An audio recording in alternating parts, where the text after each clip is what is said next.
crois que toutes les personnes qui ont une carte de presse dans la poche ce soir se sentent eux aussi mis en examen. Donc, reçois notre solidarité à toute la rédaction de Terra Eco. Ce soir, je n'ai pas de doute sur l'issue de ce procès. Je crois qu'il y a beaucoup d'honnêteté dans la démarche et beaucoup de courage dans ce que vous avez fait. Je vais juste faire un résumé, je suis sûr qu'il y a des gens qui ont déjà oublié ce qui a été dit tout à l'heure. En gros, si je résume, on ne veut pas de M. Allègre comme le prof pour nos enfants. Hein, il ne connaît pas grand-chose. On n'en veut pas comme banquier. On n'en veut pas non plus comme ministre. Et en gros, on n'en veut pas du tout. Alors, on n'a pas l'habitude à Terra Eco de s'en prendre comme ça à une personne, à s'acharner sur une personne. Il aurait peut-être même fallu un avocat ce soir. On aurait pu demander à Maître Vergès de venir plaider la cause de Claude Allègre, ça aurait été assez rigolo.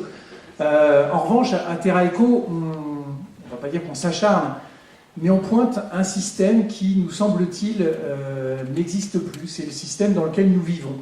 Et à mes yeux, aux yeux de la rédaction, M. Claude Allègre représente un monde qui n'est plus.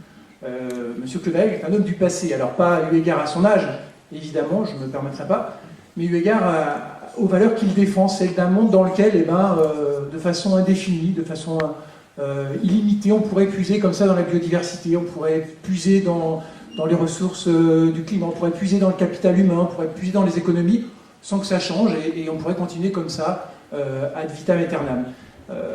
Je trouve que ça c'est très dangereux, et je crois que la personne tout à l'heure qui parlait de province et de Paris, alors c'était peut-être un peu décalé, mais je crois que M. Allègre, au bout du compte, fait du mal, c'est beaucoup d'honneur, mais à l'humanité tout entière, quand il défend ses thèses.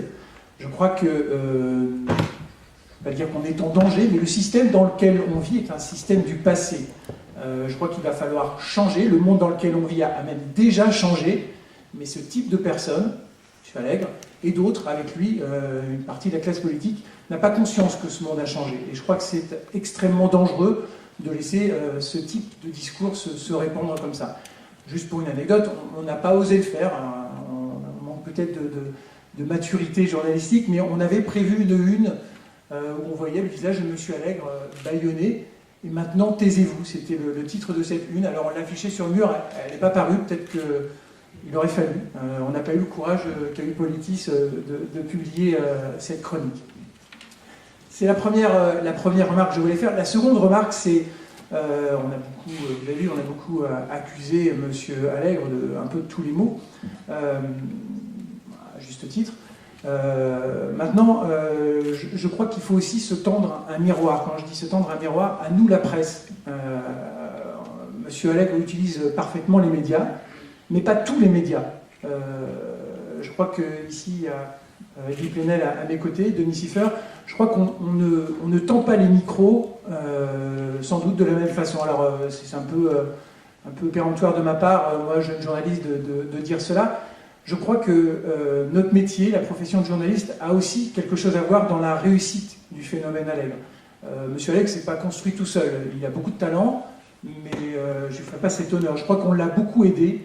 Et les médias, peut-être les médias eux aussi, d'un ancien temps, l'ont beaucoup aidé à s'exprimer quand il le voulait, avec les personnes qu'il voulait et avec les règles qu'il se fixe lui-même.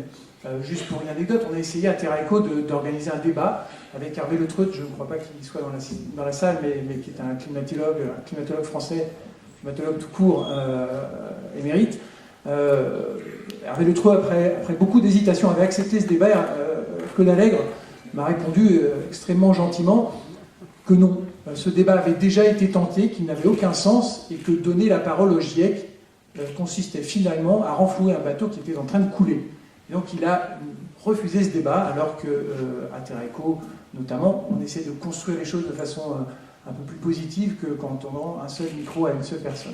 Voilà, je crois que la profession et les médias en général doivent s'interroger aussi sur la place qu'ils ont accordée à M. Allègre ces dernières années. Vous avez vu, hein, ça se passe toujours au même moment. C'est à la fin de l'automne, début de l'hiver, M. Allègre arrive avec de nouveaux arguments. Ces arguments sont surtout commerciaux, vous l'avez bien compris. Et voilà, il s'invite dans les radios, dans les télés, et il fixe lui-même les règles. Je crois que ça, il faut y mettre fin. Et je crois que c'est notre rôle de journaliste d'y mettre fin aussi. Et je voudrais dire un dernier mot. J'ai entendu beaucoup de rancœur, de rancune, d'amertume de la part des gens qui étaient là à la tribune, notamment les scientifiques. Je comprends cette rancune. Je crois qu'il y a un autre mot, cette colère. Je crois qu'il y a un autre mot, c'est le désarroi d'une partie de la communauté scientifique. Je fais encore référence à Hervé Le Treut, qui est chroniqueur chez nous à Terra Eco, qui s'exprime sur le climat évidemment, mais sur d'autres sujets scientifiques, et qui, ces dernières semaines, a refusé de s'exprimer et m'a dit « David, j'arrête d'écrire et je retourne dans mon labo.